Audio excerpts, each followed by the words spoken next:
Hello नमस्कार, आपल्या YouTube चॅनलमध्ये आपलं स्वागत आहे। तर हे बघा, आज आपण हे कच्चे फणसाचे गरे आहेत, त्याची आज आपण भाजी करणार आहोत। त्यासाठी मी ना हिरवी मिरची वापरणार आहे। काय काय जण लाल तिखट सुद्धा घालून आपण करू शकतो, पण मी हिरवी मिरची घालणार आहे। तर चला हे आधी आपण थोडा वेळ पाण्यात ठेवूया आणि मग आपण भाजी करूया। हे बघा, आपण ह्याच्यात पाणी घातलेलं आहे। ह्यात फणसाच्या बिया सुद्धा आहेत। हे बघा, हे आपण अशा 4-4 तुकडे करून घेतलेले आहेत आणि हे आपण ओल्या मिरचीची भाजी करणार आहोत। तर चला भेटूया आता आपण थोड्या वेळाने।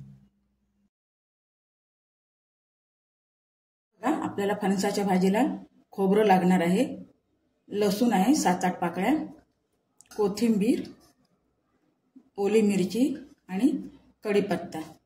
तर चला आता आपण भाजी फोडणीला घालूया।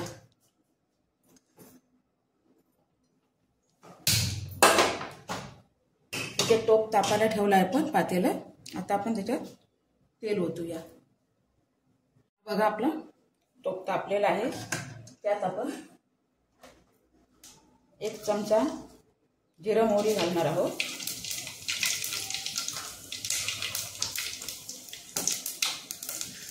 आता आपल्याला लसूण,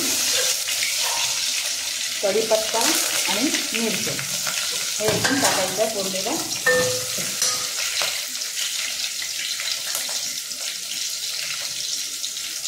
आणि अर्धा चमचा आपल्याला हिंग टाकायचं।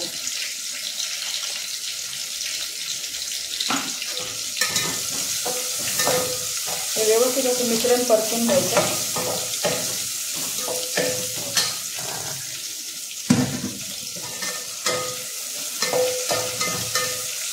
लसूण लाल होत आली तर त्यावर आपल्याला हळद टाकायची आहे। 1 चमचा हळद टाकायची।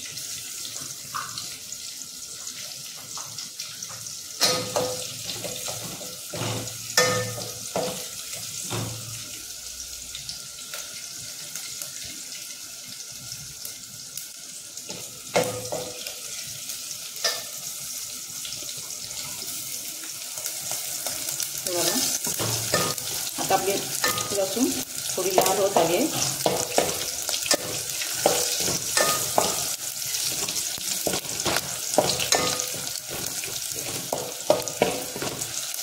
आता आपल्याला अर्धा चमचा हळद टाकायची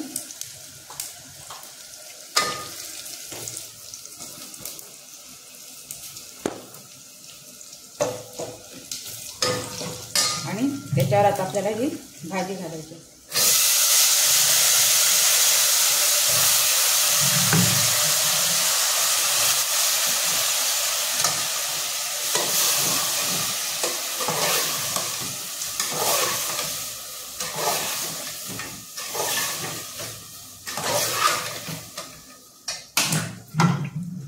आपल्याला या भाजीत पाणी घालायचं नाहीये, फक्त वाफेवरच शिजवायची आहे ही भाजी। कारण पाणी टाकलं ना ही भाजी चवीला चांगली लागत नाही।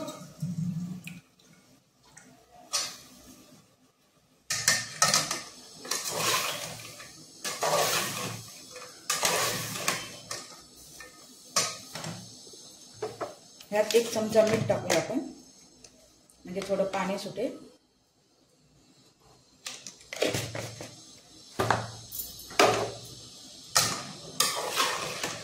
ह्या भाजीला ना वरती आपण डिशमध्ये पाणी ठेवायचं, म्हणजे काय त्या वाफेवर बरोबर शिजते भाजी।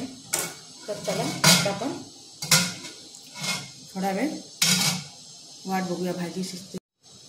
हे बघा, आता आपण बघूया जरा भाजीला पाणी सुटलं तर बघूया। हे बघा, थोडं थोडं पाणी सुटलंय भाजीला।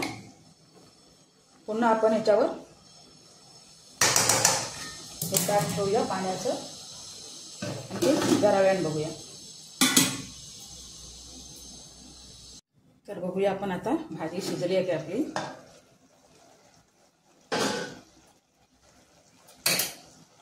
आता आपल्याला आता खोबरं ही भाजी आपली शिजत आली आहे, 75% तरी शिजली आहे भाजी. हे बघा.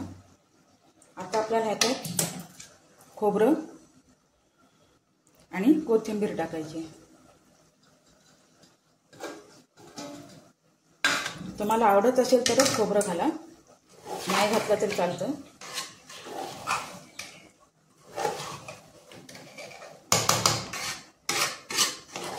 हे बघा, आपली भाजी तयार आहे. आणखीन 2 मिनिटं हिला अशीच ठेवूया आपण आणि मग मी तुम्हाला दाखवते. हे बघा, आपली भाजी तयार आहे.